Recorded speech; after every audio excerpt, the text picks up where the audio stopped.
Good morning guys. তো সকালে তো ঘুম থেকে উঠে পড়লাম আর দেখছি কুলফি আমার হেয়ার গার্ডারটা নিয়ে খেলছে অ্যাজ ইউজুয়াল।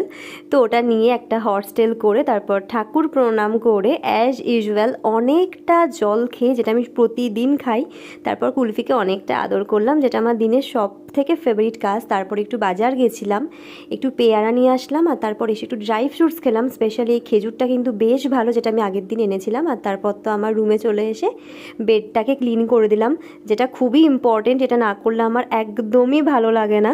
তারপর তো আরেকটু বাজারে গেছিলাম, সবজি বাজারও করলাম আর তার সাথে একটু চিংড়ি মাছ নিলাম আর একটু চিকেন নিলাম আমার আর কুলফির। তারপর বাড়ি ফিরে এসে একটু কিন্তু আমি ব্রেকফাস্ট করেই প্রথমে আবার আমার ফার্নিচারগুলোকে একটু ক্লিন করছিলাম, ডাস্টিং করছিলাম। তারপর কিচেনে এসে ওই একটু আধটু রান্নাবান্না করার কাজে মন দিয়েছিলাম, একটু চিকেন বানানোর ব্যাপার ছিল। আর তারপর তো প্রচুর পরিমাণে আমি জল খাই আর এই বোতলটা একদম নতুন, জানিও কেমন লাগলো। তো ব্যাস এইভাবেই।